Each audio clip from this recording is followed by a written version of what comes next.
Pada pagi hari ini kita akan datang untuk membuat satu siri pendedahan dan memberikan perkembangan mengenai satu kes yang baru kita kendalikan yang melibatkan penipuan dan pemberdayaan. Dia ada dua perkara, penipuan dan pemberdayaan. 420 dan 415. Penipuan dan pemberdayaan pelaburan yang melibatkan skim pelaburan kepentingan hartanah yang merangkumi pembangunan hartanah, pembangunan hartani ni tanah pertanian lah, dan pembangunan aset seperti resort bersama dengan mangsa-mangsa. Kita rasa hari ini hampir dianggarkan jumlah keseluruhan mangsa adalah sebanyak 1,000 orang, 1,500 orang. Saya sendiri pernah berjumpa dengan pengarah ni. Pengarah ni menceritakan lebih 1,500 pelanggan ataupun pelabur yang telah membuat pembayaran kepada syarikat terbabit, dan dianggarkan total collection syarikat terbabit dianggarkan sebanyak 60 juta ringgit. Ni mengikut kenyataan bekas pengarah yang telah saya rakamkan. Bukan saya cakap saya ada rakaman. Okey. Cuma bagi peringkat MSO telah menerima lebih kurang 80 aduan, yang mana 80 pengadu telah hadir mengadu mengenai permasalahan yang mereka hadapi mengenai skim pelaburan syarikat yang menawarkan satu konsep pelaburan dengan dividen yang begitu lumayan. Saya nak ceritakan sikit apa tawaran yang dinyatakan. Dia ada beberapa program. Program itu dipanggil program sublet, yang mana mereka diperlukan dia bayar sebanyak RM3,600. Dalam tempoh 45 hari mereka akan dibayar satu jumlah dividen sebanyak RM540. Bayar RM3,600, bayar 45 hari dapat RM540. Ni konsep pelaburan dia. Senang betul kan? Bayar, dia dah jadi macam sistem pairing ke macam mana saya tak tahu kan. Orang ni kena melabur ni nak kena fikir buat mengusahakan pelaburan dulu. Kemudian dah usahakan pelaburan tu, nak kira berapa kos, lepas tolak kos baru tahu berapa keuntungan, dari berapa keuntungan baru tahu berapa dividen. Ini dia tak payah kira. Dia tak ada sistem kiraan, tak payah tutup akaun. Bayar RM3,600, 45 hari dapat RM540. Tak payah tutup akaun, boleh bayar. Ini championnya. Saya pun tak tahu berniaga macam mana, sebab saya pun seorang company secretary. Nak bayar dividen ni, untuk pengetahuan tuan-tuan semua, bukan satu perkara yang begitu mudah. Nombor satu, kena prepare ledger. Lepas prepare ledger, nak kena buat management account. Lepas tu nak pergi buat audited account. Dari situ baru tahu berapa untung. Dan daripada berapa untung tu, bukan semua bayar. Daripada berapa untung tu baru nak bayar berapa banyak dividen yang kita nak kena bayar. Tapi syarikat ni, betapa champion tak champion dia boleh bayar dividen dalam tempoh 45 hari. Tu saya antara perkara-perkara. Sedangkan di dalam Akta Syarikat, di bawah Seksyen 131 Akta Syarikat, mengatakan bahawa syarikat tidak boleh membayar dividen daripada modal. Syarikat hanya boleh bayar dividen daripada keuntungan. Bermakna kena kira untung dulu, kena berniaga dulu, kira untung, daripada untung tu baru bayar dividen setelah akaun itu tutup. Ini syarikat ni syarikat hairan bin ajaib, kerana dalam tempoh 45 hari dia dah boleh kira untung dan rugi, dia dah kira dah macam mana, dan dia boleh bayar dividen.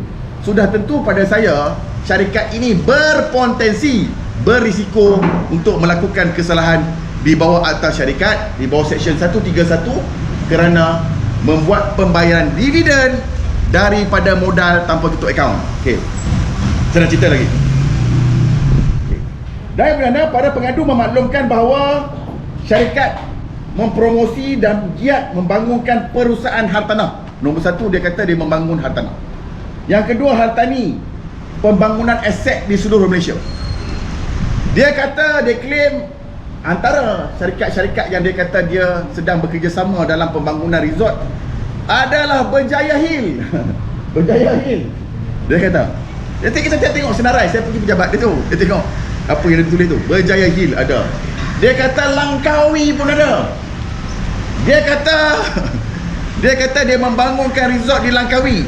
Dan ada hearsay lah, hearsay yang kata dia ni telah membangunkan hampir orang yang kedua yang paling banyak membangunkan pembangunan di Langkawi. Ni dia punya kata-kata yang kita berjaya rekodkan lah. Okey. Dan lagi dia kata penanaman harum manis. Musangking. Dengan nangka manis. Nangka manis. Nangka pertanian hartani. Nangka manis, musangking pun dia buat. Punya champion orang ni kan. Semua pun dia buat. Jadi ini antara konsep-konsep promosi ataupun kita boleh katakan iklan-iklan ataupun skrip-skrip penceritaan yang digunakan untuk menarik mangsa-mangsa untuk bagi tujuan pelaburan. Antara undang-undang pada kita ini merupakan satu tawaran-tawaran langganan skim kepentingan yang tidak sah di sisi undang-undang. Mengapa kita tidak sah? Kita kata tidak sah di sisi undang kerana ada akta-akta yang mengawal selia skim-skim pelaburan ini. Apakah akta-akta yang mengawal selia skim pelaburan ini? Antara akta-akta skim kepentingan, antara yang mengawal selia nombor 1 adalah Akta Skim Kepentingan 2016. Yang kedua adalah Akta Syarikat. Yang ketiga adalah Akta Perkhidmatan Kewangan tahun 2007. Yang keempat adalah Akta Suruhanjaya Security Malaysia 1993 dan juga Anti Money Laundering Act. Ada 5 akta yang bersangkutan. Di bawah akta skim kepentingan, di mana mana-mana pengeluar skim ataupun syarikat yang membuat penawaran skim kepentingan, mereka perlu berdaftar di bawah pendaftar skim kepentingan Suruhanjaya Syarikat Malaysia.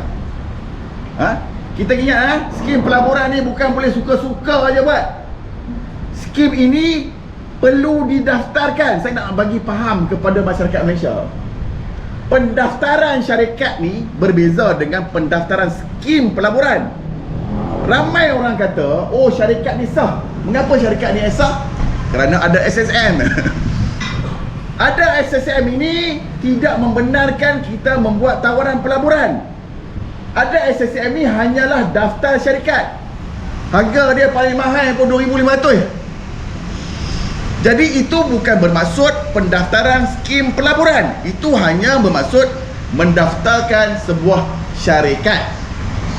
Jadi apabila tawaran yang dibuat, tawaran penjualan pelaburan hartanah, pelaburan ini perlu berdaftar di bawah Akta Skim Kepentingan mengikut kajian lapangan. Dan saya telah bercakap bersama dengan bekas pengarah.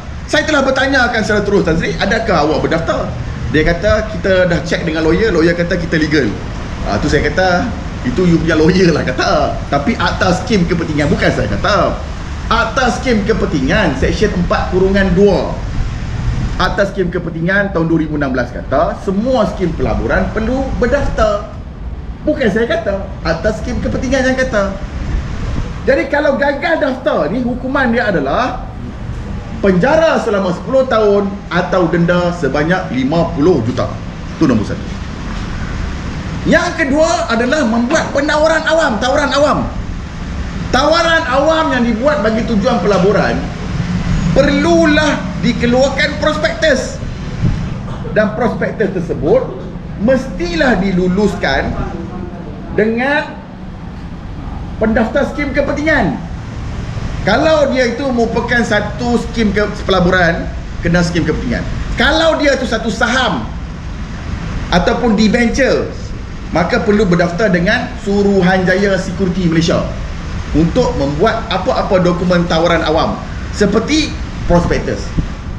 Mengikut kajian lapangan saya dapati bahawa syarikat ini tidak berdaftar dengan Akta Skim Kepentingan dan juga tidak berdaftar dengan Suruhanjaya Security.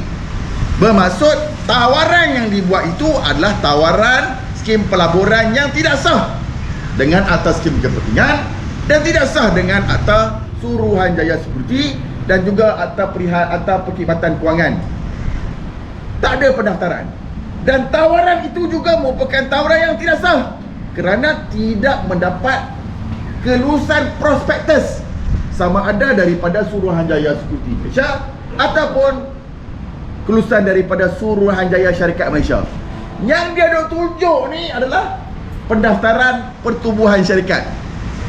Berapa pening nak cerita bahawa pendaftaran syarikat itu tidak ada kena-mengena dalam membuat penawaran awam seperti prospektus. Ni faham Ni pelabur-pelabur faham Jangan kena lagi kena tak ni. Jangan duk tunjuk syarikat sah pasal ada SSM. Tidak. Syarikat sah kena ada pendaftaran skim kepentingan. Dokumen penawaran tersebut mestilah diluluskan oleh Suruhanjaya Syarikat Malaysia, iaitu dia panggil prospektus. Ni saya nak cerita kesalahan-kesalahan dia. Jadi kalau dia kata dia dah rujuk dengan lawyer kata tu sah tu, saya pun tak tahulah lawyer dia tu baca tak atas skim kepentingan dengan Akta Perihal Kewangan ni. Okey. Permasalahan yang timbul adalah apabila syarikat tersebut gagal membayar pulangan modal dan gagal membayar pulangan dividen yang dijanjikan. Dijanji 45 hari, tapi tak bayar, modal tak bayar, dividen pun tak bayar, menyebabkan ramai di kalangan pengadu-pengadu susah hati kerana modal pun tak dapat, dividen pun tak dapat, dan mereka merasakan bahawa mereka ini telah ditipu. Ini perkataan dia. Pengadu-pengadu merasakan diri mereka ditipu. Ditipu tu section 420. Dan mereka juga merasakan mereka telah diperdaya mengikut section 415. Okey. Kerana mereka dengan tawaran-tawaran yang tak ada ini, kemudian dia orang bayar duit tapi tak dapat dividen dan modal. Maka pengadu-pengadu dimaklumkan bahawa mereka berhak untuk menebus semula plot-plot tanah ataupun saham yang diberi daripada syarikat tersebut dengan prosedur-prosedur tertentu. Syarikat pula buat tawaran. Dia kata, okey, tak apalah, kalau tak suka, kami nak tebus balik saham tu. Dia bagi tawaran nak tebus, tapi dia tak tebus. Jadi syarikat ini, pelabur-pelabur merasakan bahawa mereka telah ditipu. Tawaran untuk penebusan saham dan tawaran untuk pembelian semula plot tersebut tidak dipenuhi. Sedangkan di bawah atas skim kepentingan 2016, penganjur skim pelaburan ni wajib untuk menebus kembali tawaran-tawaran skim kepentingan mereka mengikut perjanjian yang ada. Dia janji 45 hari, tapi 45 hari tak bayar. Dah tak bayar. Kalau tak bayar tebus balik kira okey lagi. Tak bayar dah tak tebus. Ni point dia. Jadi sebab itulah kita katakan wang yang patut dia tebus tu tapi dia tak tebus, itu dipanggil apa? Dipanggil pecah amanah. Duit itu patut dipulang balik tapi tak dipulang balik. Itu merupakan satu kesalahan di bawah kanun kesesaan, kerana wang yang dipegang itu merupakan wang amanah. Ini saja. Jadi pelabur-pelabur merasakan mereka telah dilayan secara tidak adil dan menyebabkan ketidakadilan yang melampau.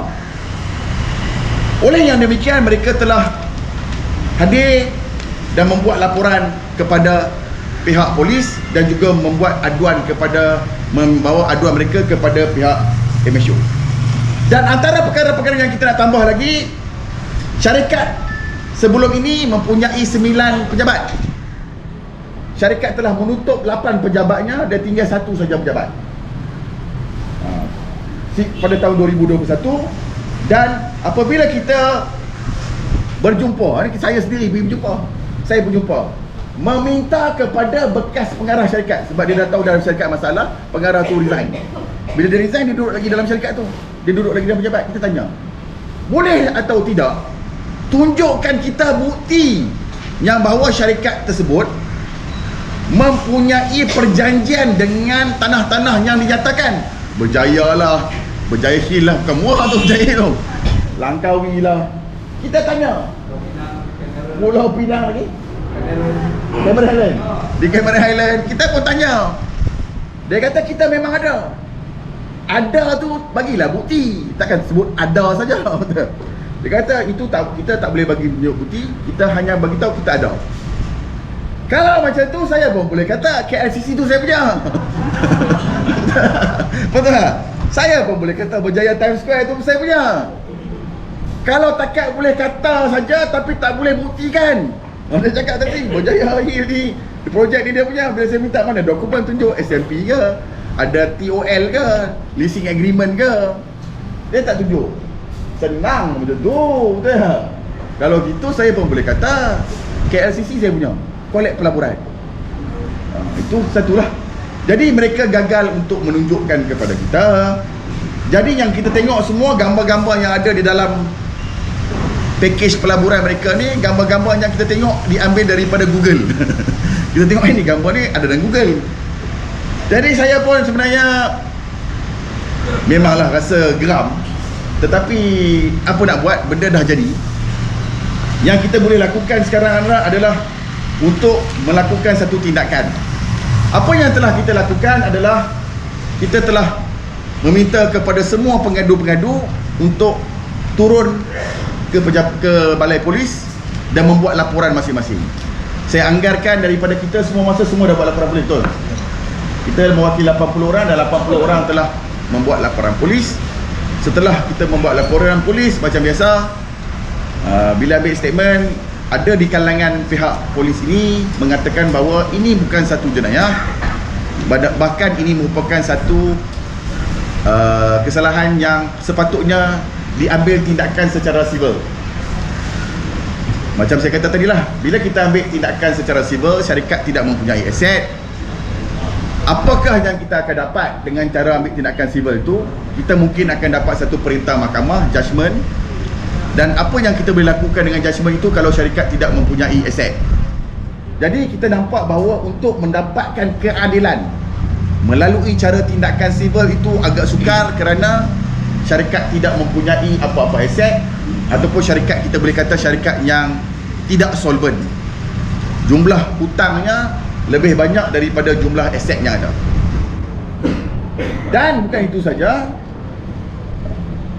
ada di kalangan pengadu rasa sangat kecewa apabila ini kita cakap alasan yang diberikan adalah kerana wujud perjanjian, dan juga dia kata menurut mereka kata ada pembayaran yang pernah diterima. Saya nak menegaskan di sini, kalaulah indikasi untuk menentukan sama ada satu kesalahan itu jenayah ataupun sivil bergantung kepada wujud perjanjian dan wujud ulangan dividen, semua penipu dalam Malaysia ni akan menggunakan kaedah yang sama, menipu orang dengan cara mewujudkan perjanjian. Dan juga dia bayarlah 2-3 kali pertama dulu sebab dia nak tipu yang banyak. Jadi sudah sampai masanya adalah kita meminta, merayu kepada pihak berkenaan, tak kira lah Jabatan Siasatan Jenayah Komersial, Suruhanjaya Security, Suruhanjaya SSM, Bank Negara, untuk melihat dari sudut jenayah. Sudut jenayah ini saya kira apabila disebut jenayah ini, dua elemen yang paling penting adalah actor serius dan mensreal, iaitu perilaku jenayah dan niat untuk melakukan jenayah. Walaupun dokumen-dokumen yang ada itu boleh menampakkan bahawa wujudnya satu perjanjian komersial, tetapi kalau patternnya sampai ke 1000 orang kena macam tu, itu menunjukkan bahawa ada niat untuk memperdaya, menggunakan perjanjian, membayar dividen bagi tujuan untuk memperdaya mangsa-mangsa untuk melakukan pelaburan demi pelaburan. Dan kita telah meminta kepada mangsa-mangsa untuk mendapatkan maklum balas daripada siasatan mereka, dan daripada 80 pengadu yang kita buat laporan, kita hanya mendapat 4 maklum balas. Bermakna kita tak dapat lagi 76 maklum balas daripada pihak PDRM.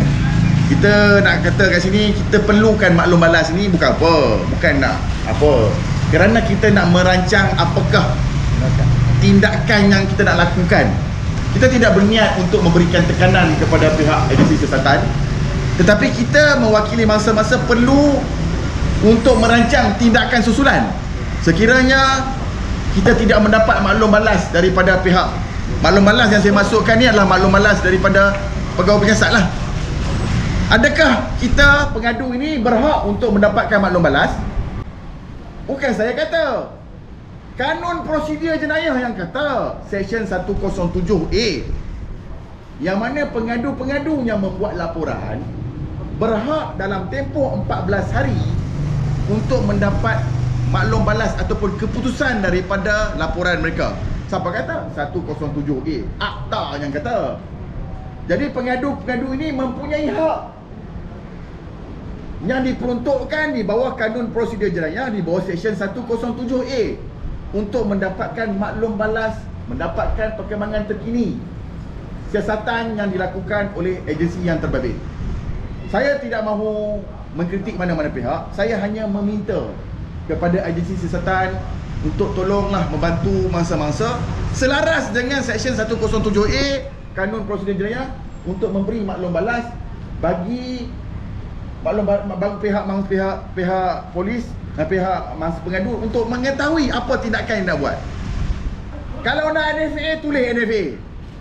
Kalau nak siasat, bagi tahu nak siasat. Tapi saya puji lah juga, kerana dalam banyak-banyak ni 4 ni ada lah juga kan. Jadi saya kata, saya memuji dan berterima kasih kepada pegawai-pegawai penyiasat yang begitu komited, yang menjalankan tugas dengan dedikasi. Kerana mereka mengeluarkan laporan siasatan ni, saya memberikan ucapan dutaan terima kasih lah. Kerana dengan ini kita tahulah apa dia punya trend. Dan saya katakan di sini, daripada sini kita belum ada lagi sebarang laporan yang dia NFA nanti. Maknanya alhamdulillah lah, kita terima kasih. Kita terima kasih. Masa tu tak apa, ambil masa tak apa. Tapi bagi maklum balas, kurang-kurang kita nak tahu NFA, kita NFA. Tapi kat sini tak NFA. Bila tak NFA ni, kita alhamdulillah kita memberikan pujian kepada pihak PDRM, sebab sebelum-sebelum ni kita banyak kena NFA. Ni kira tak NFA ni, kita siasatan masih berjalan. Kita nak memaklumkan pada mangsa, jangan bimbang, jangan takut. Kes tuan-tuan dan puan-puan sekarang ni tidak NFA. Tidak NFA ni mana apa? Tidak no further action. Maksudnya ada tindakan.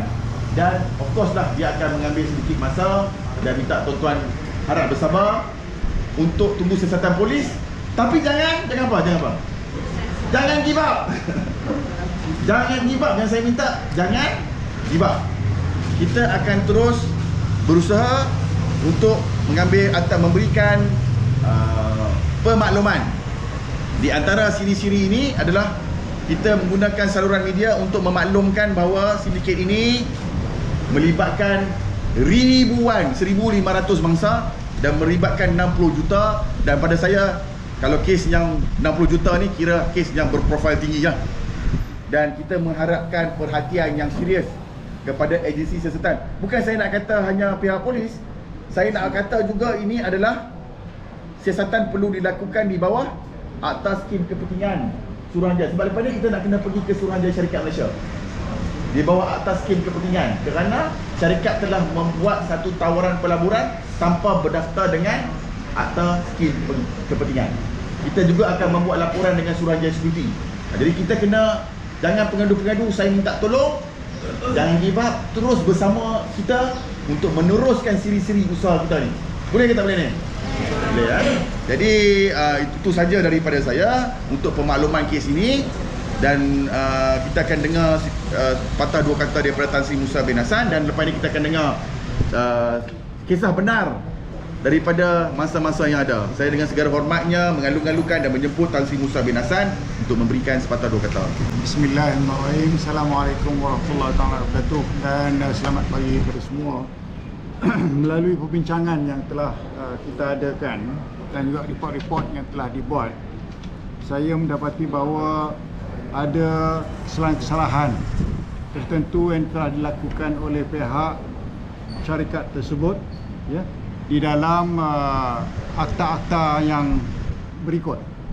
Ia mempunyai juga kesalahan di bawah akta skim kepentingan, juga di bawah Suruhanjaya security kerana mereka tidak memaklumkan pelaburan mereka, dan juga oleh kerana ada ramai yang telah membuat laporan bahawa mereka tidak menerima apa-apa pulangan.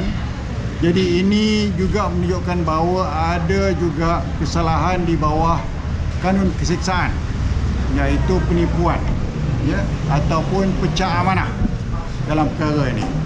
Jadi di sini saya berharaplah untuk kita pengadu-pengadu semua, kalau you ada dokumen-dokumen tertentu yang telah diberikan oleh pihak syarikat kepada you yang telah mewujudkan kepercayaan pada you untuk melabur, so dokumen ini perlu disimpan dan diserahkan kepada pihak polis sebagai satu bukti untuk mereka menjalankan siasatan. Jadi oleh itu saya berharap bahawa semua dokumen-dokumen ini tadi dikepilkan dan disimpan, dan semasa membuat report polis dan apabila diberi rakaman percakapan, dokumen-dokumen ini hendaklah disertakan sekali. Ya, kalau boleh photostat dokumen itu so that you keep one copy. Ya. Jadi di sini saya juga merasa bangga kerana pihak polis telah mengantarkan dia punya laporan untuk siasatan dan dapati bahawa masih dalam siasatan. Jadi bermakna di sini pihak polis masih menyiasat untuk melihat kesalahan-kesalahan yang telah dilakukan oleh syarikat tersebut. Ya. Dan dengan ini saya berharap pihak mangsa semua ataupun tuan-tuan dan puan-puan hadirin sekalian yang menjadi mangsa pada pelaburan ini, jangan putus asa. Kita akan cuba juga untuk berjumpa dengan pihak SKM, ya, dan juga security, dan memberitahu tentang apa kesilapan-kesilapan dan kesalahan yang dilakukan oleh syarikat tersebut agar siasatan juga dapat dijalankan bersama. Kerana dia merangkumi banyak kesalahan. Polis siasat di bawah jenayah, iaitu penipuan ataupun pecah amanah. Pihak Suruhanjaya syarikat Malaysia akan siasat di bawah peraturan-peraturan yang tidak dipatuhi oleh syarikat tersebut semasa mewujudkan pelaburan kepada tuan-tuan dan puan-puan sekalian, dan juga kepada pihak SC oleh kerana tidak ada prospektus yang diberi untuk buat orang berlabur pada pihak dia. Ya. Dan dengan itu saya berharap kita akan sama-sama membantu pihak mangsa untuk berjumpa dengan agensi-agensi ini supaya kita dapat memberikan penerangan lanjut kepada mereka agar mereka dapat menjalankan siasatan dan membantu mangsa untuk mendapatkan keadilan dalam kes ini. Ya. Jadi itu saya minta kita harap bersabar, tetapi kita tidak boleh putus asa untuk mendapatkan keadilan. Ya, insya-Allah dalam negara kita keadilan masih wujud lagi, insya-Allah, untuk kita dapatkan keadilan. Terima kasih.